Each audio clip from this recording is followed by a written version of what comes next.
Don't do that. Hello, everybody. Hold on, wait, let me see something. Okay. How's everybody doing? Hello. Welcome tonight. Welcome, everybody. How are you doing? Just waiting, giving it some time to kind of cycle through. Please like and share, everyone. Please like and share. Let me turn this down because I know this is going to be very loud.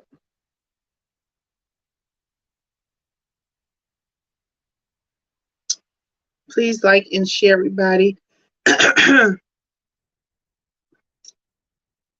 Hello, everybody. Hey, how are you? How are you guys doing? We're waiting for some more people to get here. I'm waiting for 2 more people. Hopefully, I'm not the only girl by myself. We're going to tackle this topic with some great people that's going to be on here. I'm really excited. Hello, Markia. And I want to say, is that Michael? Yes. Hello, Michael or Michelle? I think it's might be Michelle. Michael or Michelle. One of them. I need to put my glasses on. That's what I need to do. My eyes is going bad.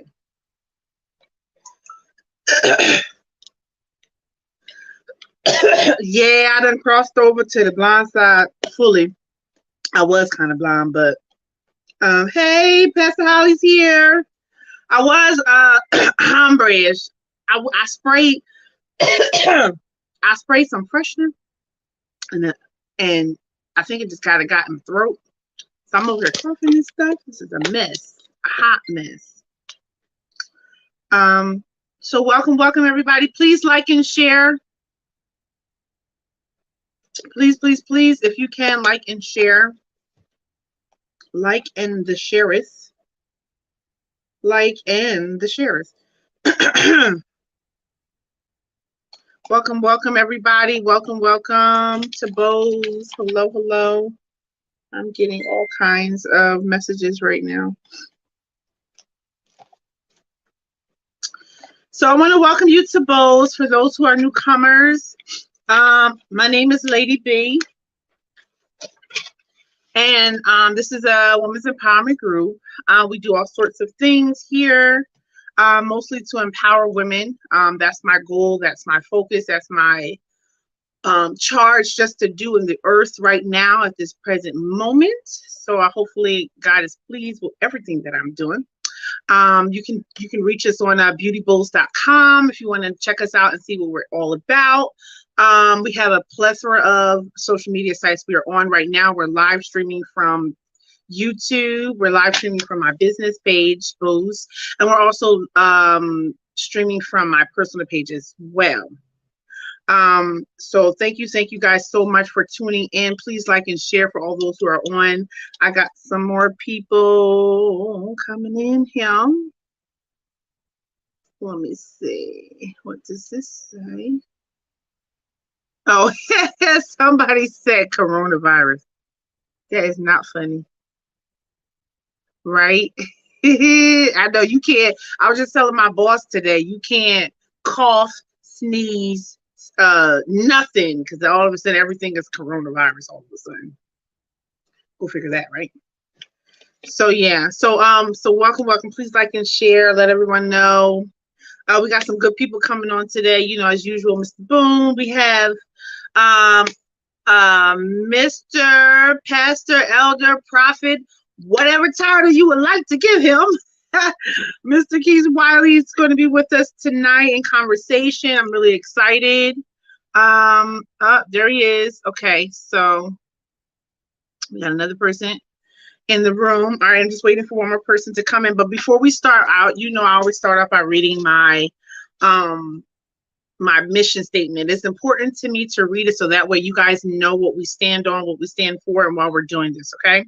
So our mission here is we are a sisterhood dedicated to empowering the lives of women across the world. Our mission is to build stronger women from within by enhancing their knowledge of who they are and to connect with the power that resides in unity. We will commit to withstanding all adversities with poise, beauty, and love, forever showing the essence of a woman's touch through prayer and fasting, to never giving up, to never devalue ourselves, but will vow to be strong and knowing that together we make the strongest bow. And if you believe that, please raise your hand. Can I get some fire or something in the chat room if that is what you believe? Because ladies, y'all know this is what we come to do. If you are part of my Bull Squad and you're watching, we already know what it is. We got some things, great things coming up this year. We're going back to we're going to do our health and wellness event again. Seminar again. This time I'm going to make it a free event, but then we're going to come back around in December.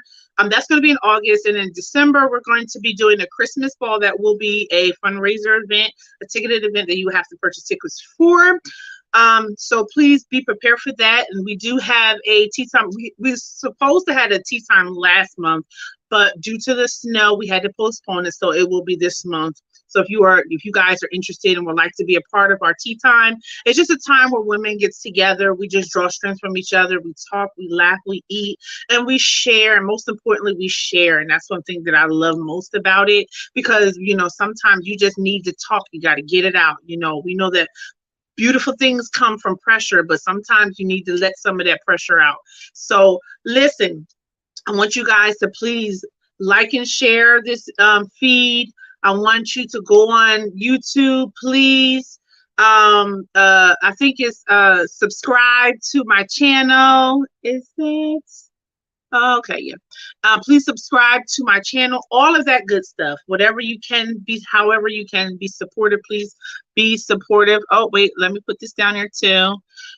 Yes, and we do collect donations as well. We are a nonprofit organization. So thank you so much. Hey, Keys, how are you? So listen, our topic for tonight. Fire in the chat room, fire in the chat room. I'm so excited. I'm probably going to end up being the only female, obviously. So if anybody, Markia, you want to get on? Let me know. I'll send you the link. But listen, this topic here, can I tell you, I'm excited to talk about, not for the simple fact that, how can I say this? I'm not excited because of the content, but I'm more so excited about this information being put out here from a different perspective, and hopefully somebody can grasp it and want to change. Hopefully this information that we are doing will pretty much want to change your mindset, especially if you're a man. Hopefully that it encourages you to want to change your direction and really try to do what's right according to your family. So if none other to say the least, we will go ahead and bring these wonderful people on. So I'm going to introduce to you Pastor Keith. Hello. How are you? Hello. I'm good. How are you? And we got Mr. Booney. Mr. Booney Balloony. Can you see me? Yes. I can see him on here, but I can't see him on my okay, hold on. Let me take him off and then put him back on.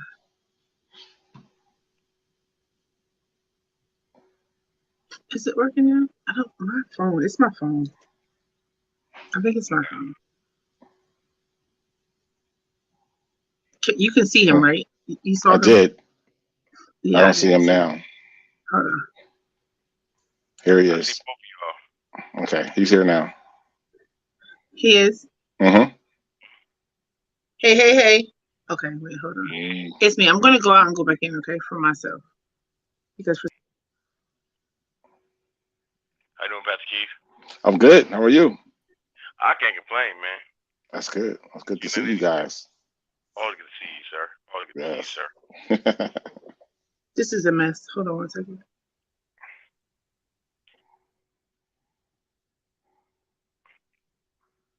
Technical difficulties. Technical difficulties. Yeah, it's always something. Always something. Always something.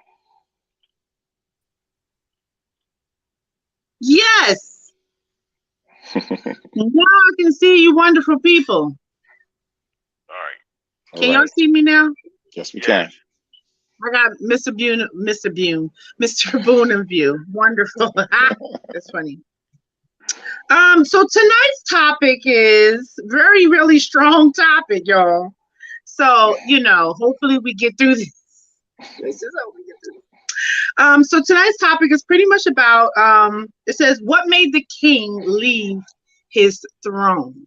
What made the king leave his throne?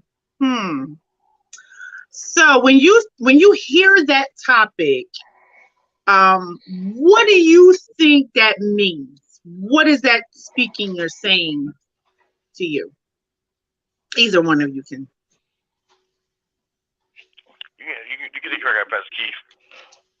All right, I'll just top of my head. What made the king leave his throne? When I think of a throne, I think of not just a seat, but a position of authority, a position that is especially prepared for that person. A throne is not for everyone.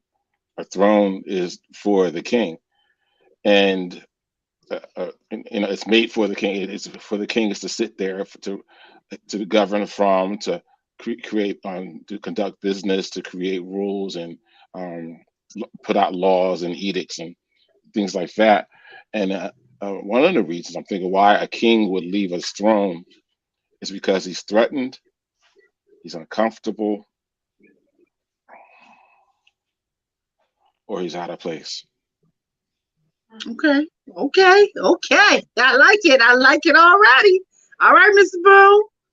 Now, just kind of piggyback what you just said. Like when I think why would king leave his throne, I'm very careful not to generalize it. Like because every situation not the same.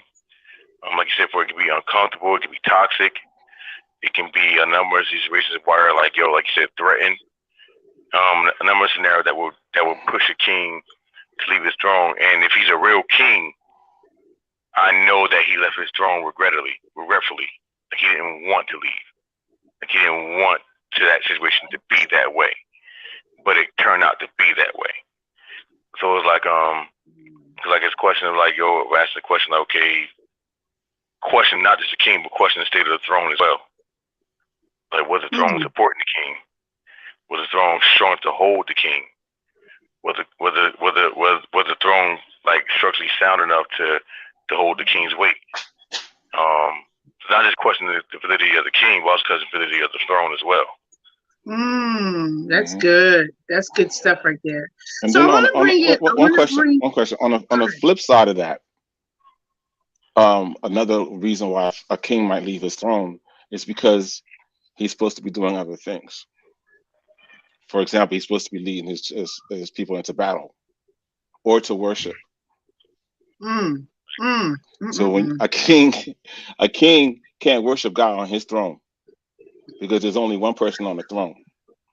So he must come subject to the King of Kings and Lord of Lords. So the king gets off of his throne to worship. A king gets off of his throne to do what God's called him to do. If a king's supposed to be fighting a battle, leading his people into war, he should be leading people into war, the first one there, rather than sit back on a throne, directing and deflecting. Right. That's good. That's really good stuff. You guys are already in my whole show already. So I want to bring it revelatory, right? Because when you think of a king, you think of a man. And when you think of a man, like you said, his responsibilities. And I found something very interesting. And what I found was, according to the United States Census Bureau, that 18.4 million children in the world, that means 1 in 4 live without a biological or step or adopted father in the house. Yeah. That is heartbreaking. Very heartbreaking. And I'm trying to figure out now, we got to figure out this thing out, right? We got to figure out what is causing the man to want to deny his responsibilities in the house, you know, and why would the king leave it? Why would he leave his throne and all of his responsibilities that he has in the kingdom? That's the mystery of it all. And that's something that I wanted to discuss tonight. I really want us to get heavy into it and to find out what is going on. Like, what's, you know, why would a man choose to do something like that? I mean, 18.4 million children, that's a lot. Mm-hmm. That's heavy. There could be a couple of. Go ahead. Go ahead, Pastor Keith. No, I was about to say is I think a lot of times we have to understand this too. Like, what was the nature of these children being brought into this world? What was the context in which the relationship was going on? Like, for example, if you're a male and female but you weren't married, then automatically there's a possibility that you won't be physically in the home with that person, because if you and the person you had the child with don't work out your own relationship, then you're co-parenting, which means you're not in the physically in the home, but you're actually in the child's life. Then you have situations where, like, okay, what if two people that are married, they get together, but then their relationship get toxic, or their relationship goes south. So you have a situation where sometimes some scenarios, like, it's not necessarily the man chose himself not to be there, but sometimes that choice is made for him because of whatever was going on in the situation. Then you have your overall scenario where you have the people that are deadbeat dads who have the child and then don't be in the child's life and don't be involved in the child's life. And a lot of that really is a cycle that was pressed onto them because they probably see the same thing from their dad. So that irresponsibility is a cycle that's passed from one generation to the next. So like it's a very complex issue that there's no one answer to that question as to why, and there's no one fix to that question as to how to fix it.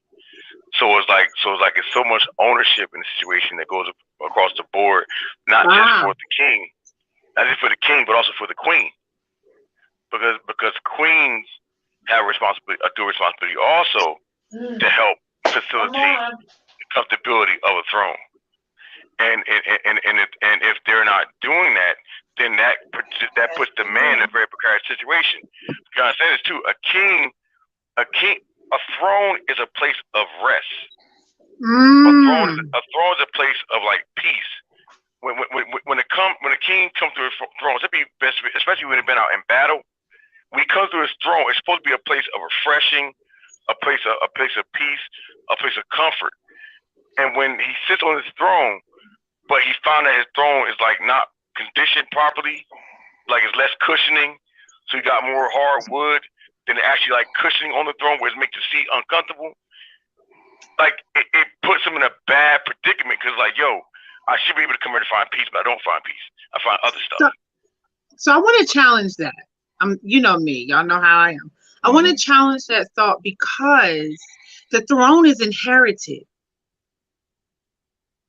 Okay, so you're going to get out to what I was going to talk about. So right. we need to check you want to check on the history of the king, because if the king was raised by a queen, or the king's father, or the lineage of, you know, what that child saw as a child, the king saw as a child, was a father not in his life, he can't be what he hasn't seen.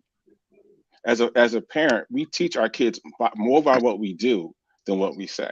Come on. So if we can't be seen parenting, we can't expect our child to be a parent. So if my son doesn't see me being a father, I can't expect him to be a father. That's if right. my son doesn't see me being a king, I can't expect him to be a king. Because you can learn by books or videos or YouTube, but I get my best lessons from what I see in my life. So that's one situation that that king may never not have seen that in his life being replicated, being represented, and being shown their truth is not what you see in a book. It's like a fairy tale. That could be one instance. Another instance, it can't be there because they're locked up. If you take it for consideration of our African American community, a lot of the men are locked up because Lincoln passed the Emancipation Proclamation and freed them from being slaves, except if you are a criminal. So rather than making them slaves, you make some prisoners. Ooh, that's good stuff. And it takes them See, out of the home. right, and that's takes them out of the home. Right. That is the thing. Go ahead. Go ahead. I don't want to. And the last thing, they have too many thrones. Please, you gotta explain that one. Papa was a rolling stone. So I can't be a king at every house that I have children at. If I got like 20 different baby mamas, you can't expect me to be a father to all of that. Let's talk up in here. Please talk up in here. And beyond that, shows you a level of irresponsibility. It also shows you irresponsibility. Yeah, irresponsibility and like lack of like commitment. And nine times, like I said before, they inherit that kind of DNA because they've seen their dad do it, or they've seen their uncle do it, or they've seen someone else they admire do it. So they live that out as a cycle. And a lot of these guys, when they get older, they come to realize they made a mistake. Because when you get in your 40s and your 50s, you're really like in your reflective stage, especially in your 50s, you're reflecting more back on what you did the previous 50 years of your life and that nature. Right. And you're like, yo, man, what investment did I make into other people's lives that they can invest into me now? And when you don't see that level of investment because of what you already invested, with your absence, with your unreliability, inconsistency, negligence, when you don't see that come back, now you're back trying to give back to your kids. They should have gave to them when they were kids. And now you want to spend time with them, but they got their own lives now. So you had this whole dynamic, and like it's a good question because I personally believe that a lot of people, like you said, for left thrones because they know how to hold one, because no one showed them.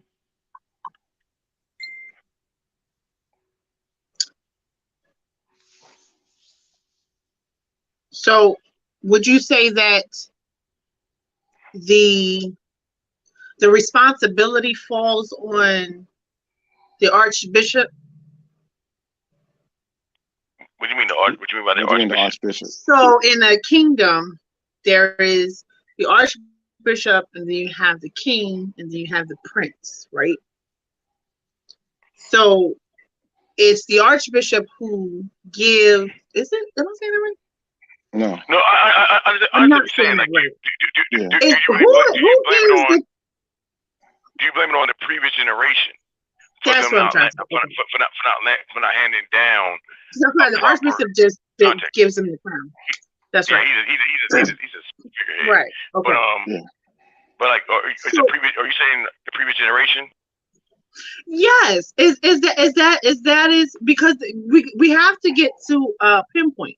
Like we got to kind of find the root of the matter in a sense. So to help someone who may be watching this or who may, be in where they in it in a sense that they may have to think and say, you know what, let me go back real quick and think.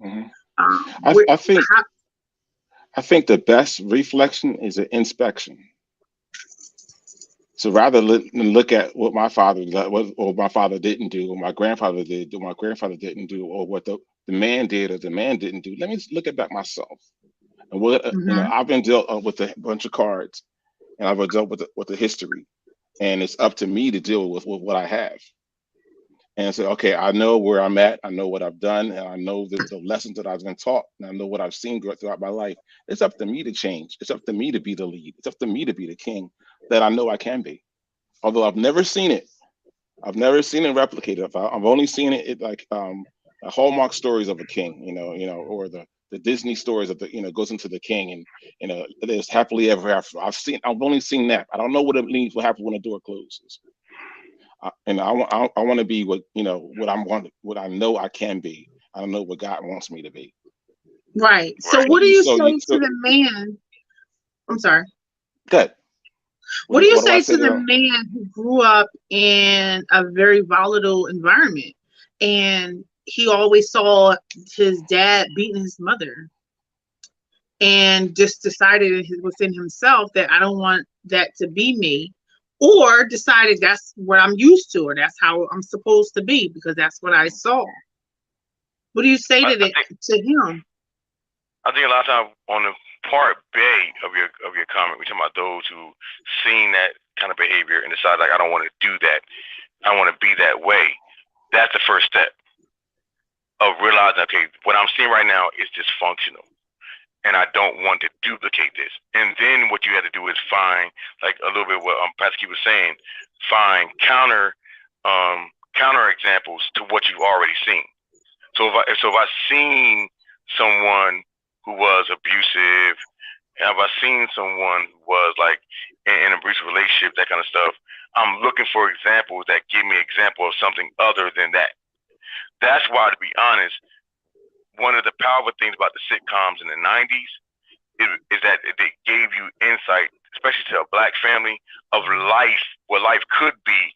Even if it wasn't your life, I could have that. Because I seen one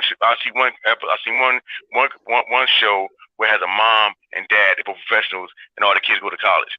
Now I see another show where everybody goes to college and they look like me. And it paints a picture in my mind that it's possible to do this. That this is a possibility that I can have a functioning family, be successful, and have the family dynamic the way that I believe God desired for us to be. Now, on the other hand, for those who are growing up and they attract to that lifestyle, and it's just a lifestyle that I want or the lifestyle I'm used to, so I don't know no better, I'm gonna sit right where I'm doing. Unfortunately, for a lot of those guys, they had to hit a rude awakening. They had a level of rock bottom of consequence that allows them that hopefully will allow them to wake up and make that change. Like those are ones that need a pig experience where they come to themselves like, hold on, man, something not right. Because they have bought into the lie. They have bought into the deception. They have bought into the idea that this is the way a woman should be treated. This is the way I should be treating a woman. This is the way I should be honored. This is the way I get respect. I got to put my hands on you. And then you have women who grow up in that same atmosphere who accept that treatment because they've seen their mother get that treatment. So you have two toxic cycles going on at the same time, coexisting in that same place. Because, if a man's abusive, he come up on the right woman that ain't gonna take it, or you got to rude awaken real quick that this ain't happening here. Like we're not doing this, and vice versa. If a female who's used to that kind of treatment, but find a man who's not acting that way, who's not angry, who's not coming at you, put your hands on you, calling you names, but treating you with respect, it's like a rude awakening. Like, wait a minute, so this how I could be treated? So everyone has to have that moment with that enlightenment, with that aha moment, to kind of truth and reality. Like, okay, I can be better than this. I can have better than this. And then find the different examples out there that latch on them to tutor them to become better. Right. Yeah, if you know better, you can do better. Right. Absolutely. And I wanted to ask, the question I want to ask is, do you find that fear tends to be an issue too for men? Like in just having to do duties and be that, because it's kind of like, even for a woman, it's scary when you grow up and you get into womanhood, like you don't know what to expect. You don't know how to figure it out. You don't really know things. So, people who have fear, they tend to shun away, or they don't do, or they and that's just like how my kids are at school. If they feel like they can't do something, they won't do it at all. Or they'll just kind of like shy away from it, or create a diversion of some sort to kind of get out of it, in a sense. And I feel like men sometimes, it ain't even that they're worthless or they're deadbeats. I feel like they just fearful, maybe, maybe they're afraid of the responsibility or what the responsibility entails. What do you think about that? Yeah, I think fear could be a muscle. And either you feed it or you work it out, and the opposite of that is faith. So which muscle, which part of your body per se are you going to pay attention to? Which one are you going to feed? Which one are you going to work out? Which one are you going to exercise? Am I going to exercise my fear, or am I going to exercise my faith? Right. And if you can be raised on fear all your life, and you're stuck where they put you. Like, for example, if you go to like a circus, you see an elephant with his leg chained to a stake, and he's just standing there because he was raised that way. So when he was a small elephant, he couldn't. When he got chained to that stake, he was stuck there. But he didn't realize that when he got bigger, he could just move that stake out of the way. Just one little shake. A lot of people, even men are included, can be raised that way. So, be careful. I can't do this. You can't do that. Especially when somebody's touching over or talking over or speaking over them. You're never going to be this. You're never going to do that. You're never going to come out of here. You're never going to be, you're going to be in the projects for the rest of your life. I was in the projects. Your father was in the projects. You're going to be in the projects. Just stay comfortable in the projects. Not realizing that a project is basically an experiment. Ooh. And once you get out of realization that you're not a laboratory, right? You're not a specimen. You are a person. You are godly made. You are not an experiment. Right. So you don't have to stay in a project. That's what the project is. A project is something you do for a class. That's a project. And I think that's the root of it all. I think that there is a level of confidence that needs to be established, especially in the lives of men, because they're beaten down. You guys go through so much ridicule, so much doubt, so much things, and it's it's not even to take away the excuse or to excuse you from the bad behavior or whatever the choices that you made, but in all actuality, it's like, if you don't, like you said, if you don't have much to look forward to, then what's going to happen? Like, what are you going to do then? You're going to do what you either seen or what your environment or community pretty much encourages you to do. And like for me, thank God I had a grandmother who exposed me to some different stuff, and if she would have never exposed me to different things in a better way of living, and I probably would have been, in the streets myself, and that's the thing. Is just like, I think that we have to raise our men up, our boys up to be better leaders. And regardless of what the situation is or what your your household situation is, if you're married or you're single raising your kids, like, I think that you should always want to speak positive and you know what I mean? Like, speak positive into your boys. You got to give them something worth wanting to fight for, because they already got mad odds against them as it is, and for them to get to this point, you wonder why they're leaving their families, because it's like, it's too much pressure sometimes. And that's just what I feel. And you know what, just piggyback that, you bring that up, because I believe emotional and mental health among men is somewhat of a taboo comment, because a lot of times for us, we're told that our emotions make us weak, that our feelings or our desires, or the fact we have feelings or desires, is some semblance of being weak people, and that's not the truth. We're just people, and I think a lot of times if people only know how much thoughts we bombarded with in our minds each and every day as men, like the thoughts, like the challenges, the mental struggles, the mental stress, like, yo, we have to make magic happen without a hat to pull it out of. Like, we have to, like, yo, if something goes wrong, that weight is on us, and we're thinking about, okay, how can we fix this problem? How can we process all of this? And like, sometimes we feel like we have no one to really turn into for help ourselves.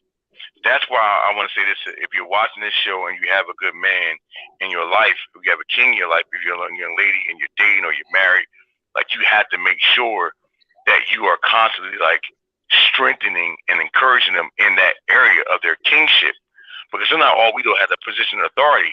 We don't feel like kings all the time. We don't feel like we're Superman all the time.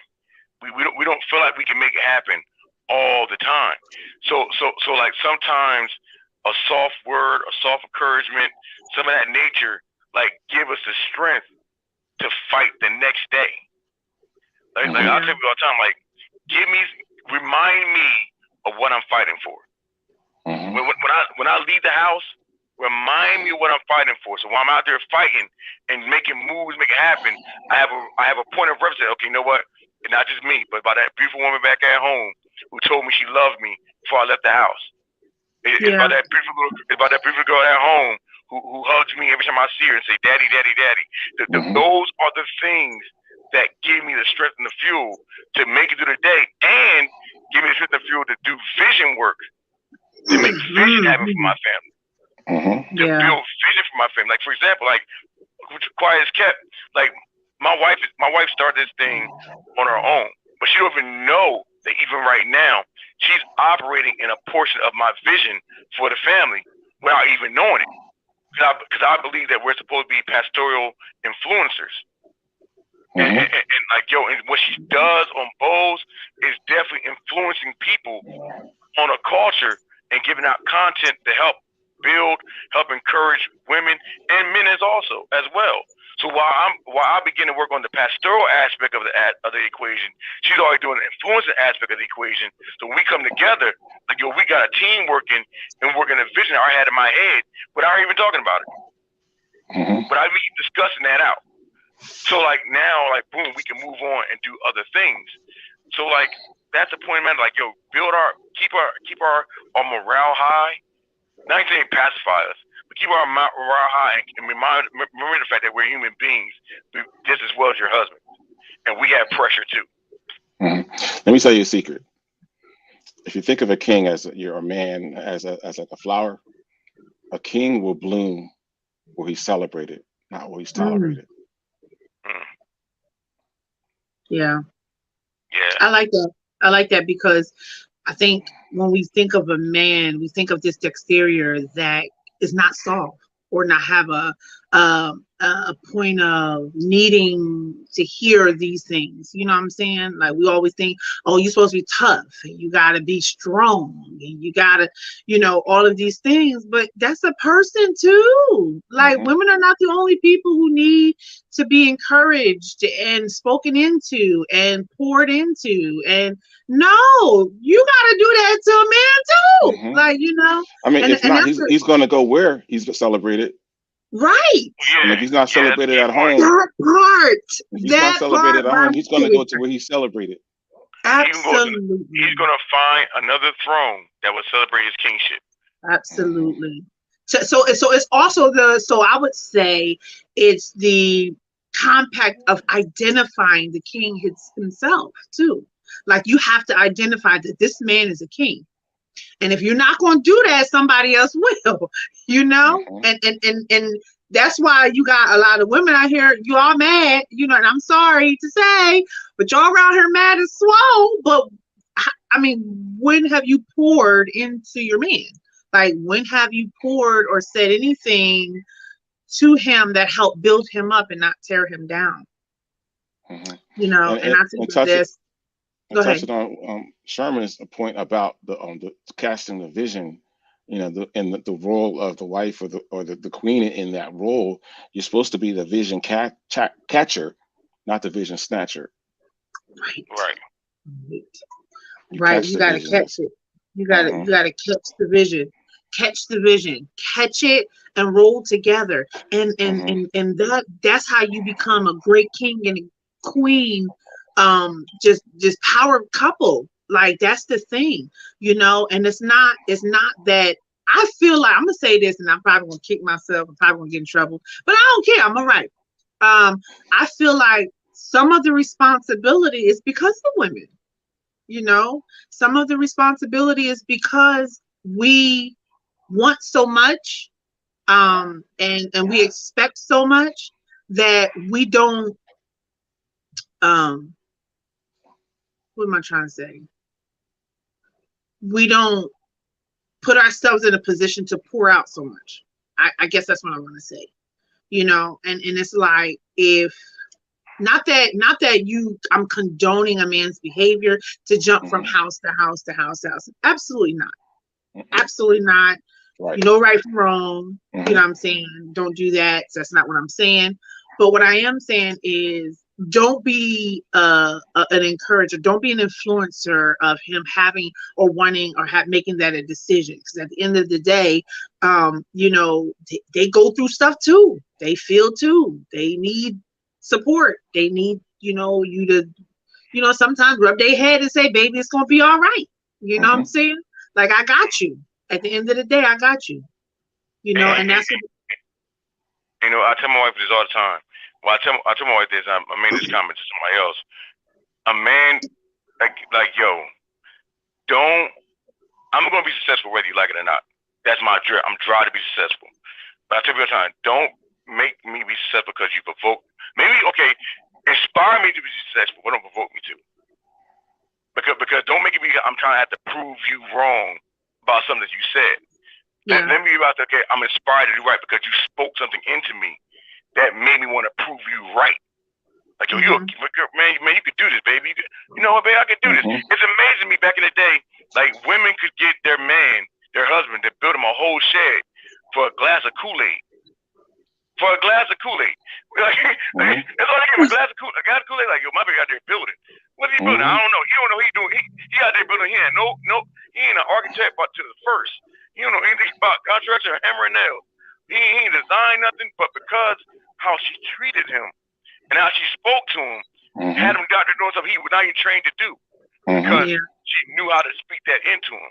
And I think, like, yo, women and men as well, we all know how to speak life into each other and speak life to the men, women speak life to the men to kind of push us out there by faith and no fear to do things that we never thought we could do. Yeah, I agree. I so agree to that, because at the end of the day, you want to have a whole family, and even if you guys may not make it out in your relationship, at least you can co-parent well. You know what I'm saying? At least you can be able to take care of your children and be there for them at the end of the day, and not just totally abandon the whole entire family, because y'all can't seem to get it together. The family suffers. Absolutely. And that's something that we don't want. We got to stop this, and I don't even want to look at the statistics of black and white and that's just horrendous. It's absolutely horrendous. And at the end of the day, I think that I want to encourage, especially these men out here, like, you guys, y'all take care of your family. Take care of your family by any means necessary at the end of the day, because you got to leave. You're training your children on how to be. They're watching you. And wives and girlfriends, if you have a significant other, you got to take this opportunity to pour into him when he needed it. And don't feel like, oh, well, he's supposed to be, take care of me. No, Right. we'll take care of each other. That's how we do that. You take care of each other. Okay. Right. Each other. And as a man and as a father, we need to understand that this life that we're living, if we consider it and faces like a track and field as a race, it's not just a race. It's not a marathon, but it's a relay race. Oh yeah. Where we're relaying the baton to the next generation. That's right. And where you end up is where they start. That's right. That's right. That's right. And So if you the further I give them run, if I give them a lot, they don't have to go back to that far. I struggle through this, I struggle through that. So you don't have to. And I give them a baton now. They can just keep on and go further than what I started. And you wonder why he not on his throne, because he got so much packed on this place right here that he got to fickle through and figure out in order to even get to be able to sit down in his chair. Right. Like, that's crazy. Starting off in debt. Right. Why can't I do this? Why can't I do that? Why am I paying for your sins? Why am I paying for this? Why am I bad credit? I mean, like, start them off further than where you ended. Absolute. Oh, that's good. Talk about that. That's good right there. It's like you have to realize that you're here for a reason. You're here for a time, and you're here at a place at a certain time, for a place for something, and it's not just for yourself. Everything that you go through is not for yourself. Right.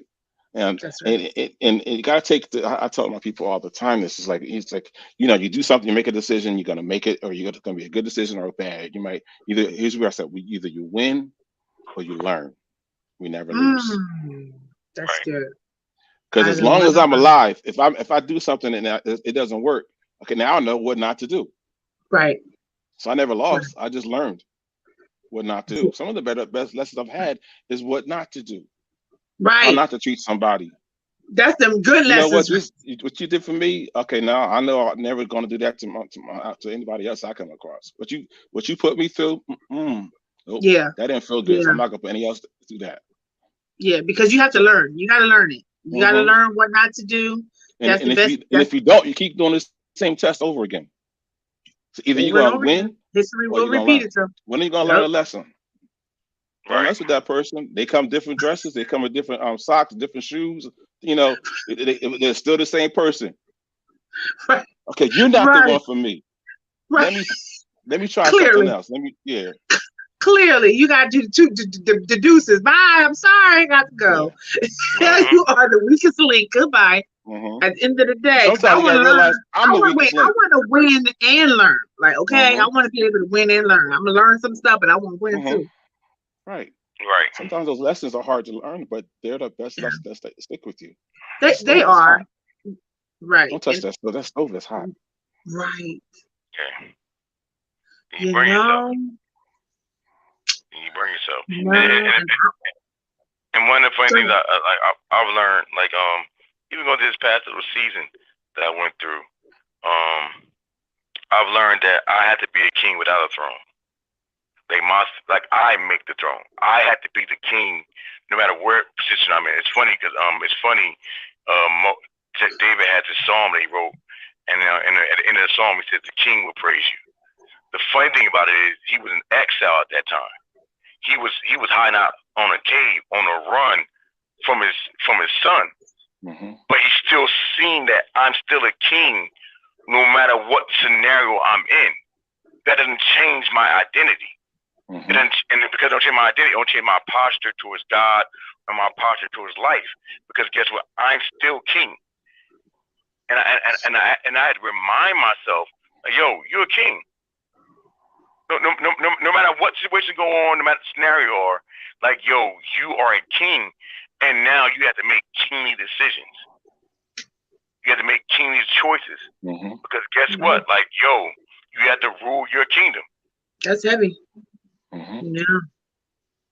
Yeah, you got to. Because if you don't, it's either going to be overturned or out of order. Out of order. You wonder why you got a lot of these queens around here wearing pants. No, honey, you need to sit down, take them pants off, put that skirt on, and stop playing.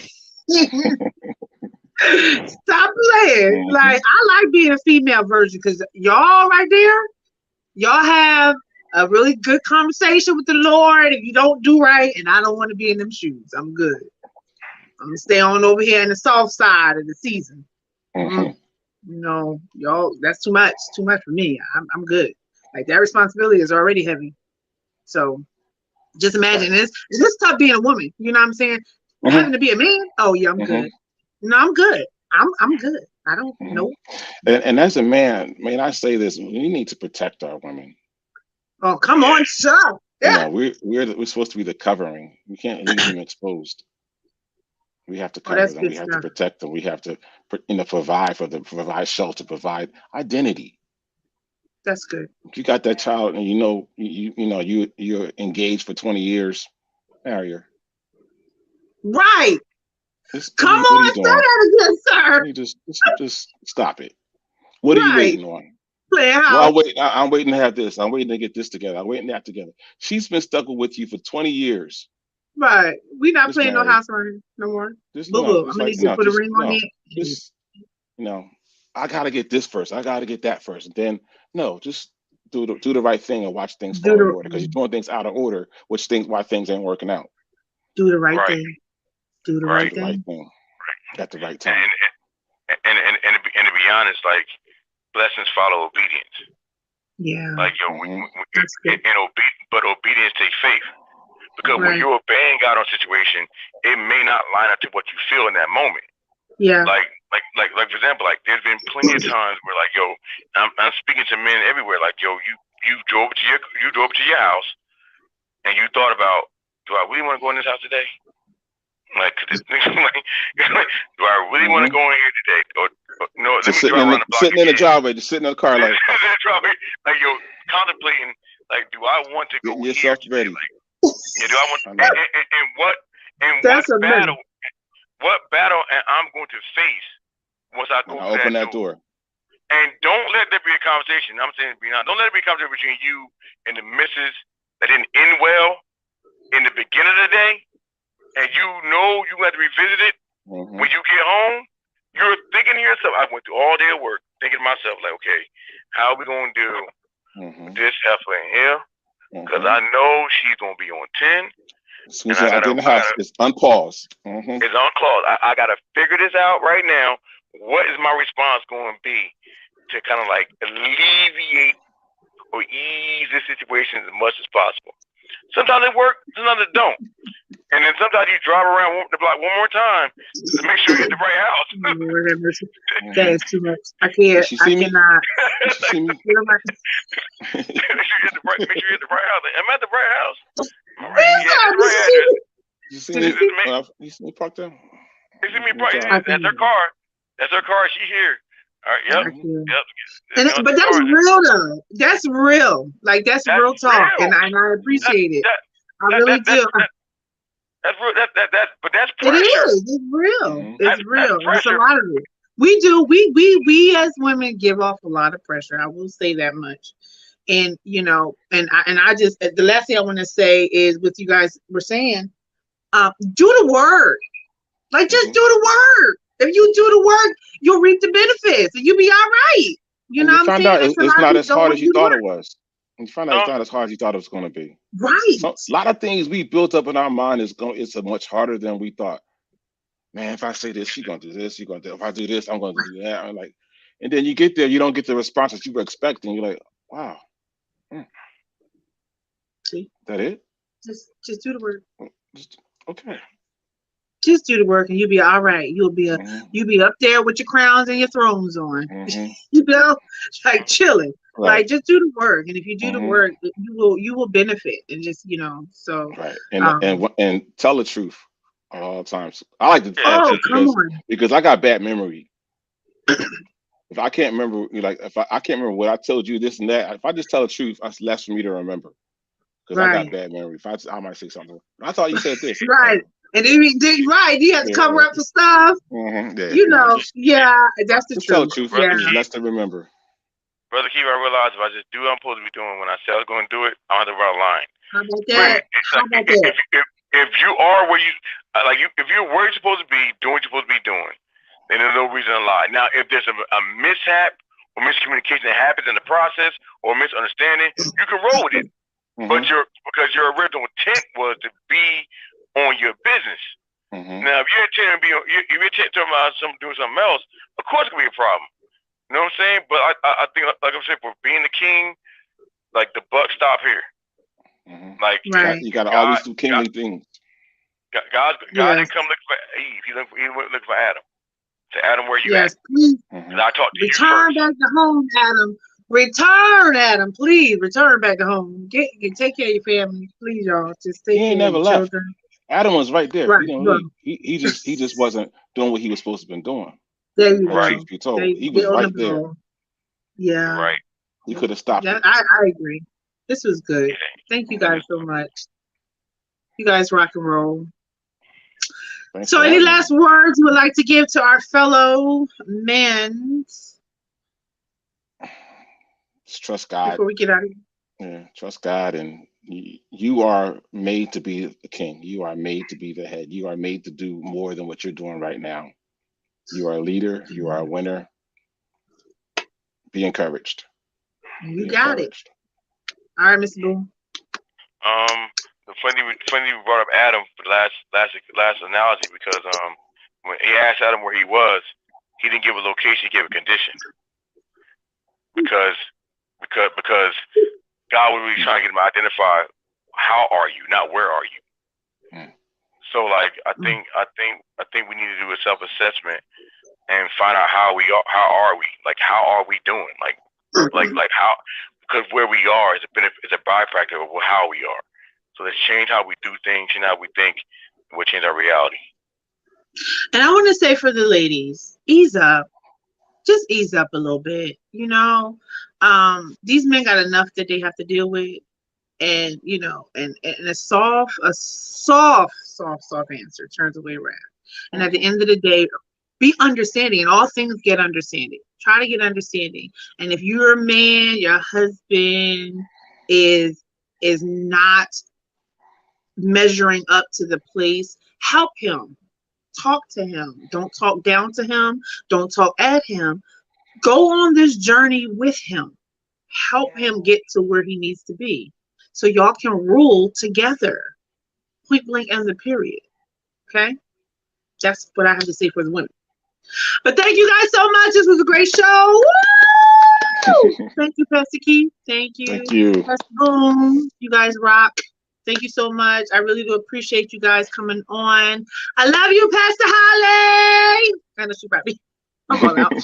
But yes, thank you guys so much, guys. I think this is a really good show. Please like and share. Anything else you want to say before we leave? Pastor Keith, if you can pray us out before we exit, that'd be great. Okay. Lord, we love you. We bless you. We magnify you. We thank you for those that are tuned in. We thank you for those that are watching this over the airways and over this various social media realms. God, we hope that something has been said here, has been shared here, is encouraged to somebody. Let them know that they can be more than what they currently are. Let them know that they're encouraged. Let them know that they're been called to be kings and queens, and let them know that they are winners in their heads and not the tail, above and not the beneath. God, we ask for anybody that's been sick, that's touched them, heal their bodies. Anybody that's going through mental issues, let them get the help that they need. It's okay to get help. It's okay to seek counseling. It's okay to get help and to seek help. You sent people out there to help us and to lead us and to because you want us to be our minds and bodies to be in good health, even as our soul prospers. So allow our soul to prosper, allow our minds to prosper, and allow our bodies to prosper. As we leave this place, never your presence, you get all the glory and all the honor and all the praise. In Jesus' mighty name we pray. Amen. Amen. Thank you, guys. Have a good Thank you. night. All right. Thank you. Good night. Good night.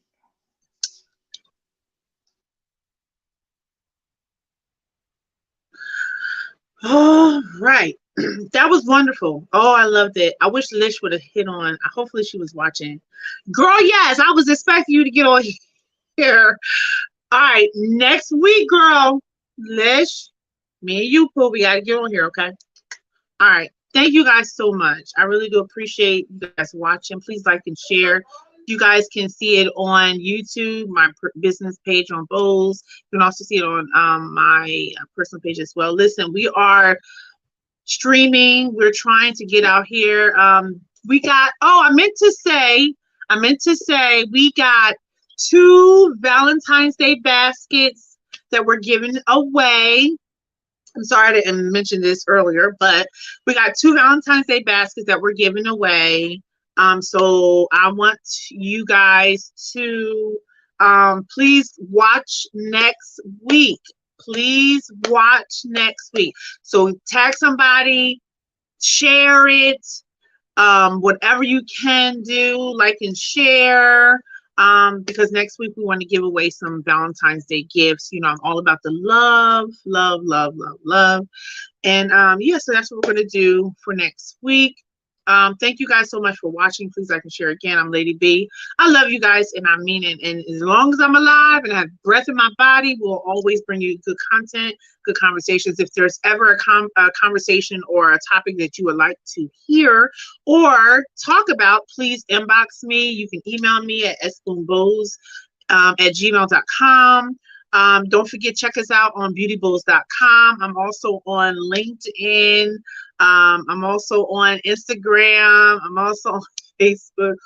I'm on so many other places. I'm on another one too that I can't really remember the name of it. But yes, we're doing some big things this year. We got a tea time coming up this month.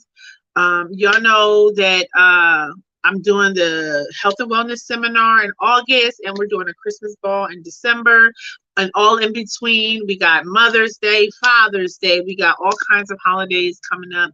So listen, let's prepare ourselves to be a part. You guys, the more that we can come together and help our community, the better our community will be. Okay, thank you guys so much. Don't forget to wear your crowns and all that jazz. I love you guys. I mean it. Thank you so much for listening, for watching. I'll see you Wednesday at 7 p.m. Bye. Have a good night.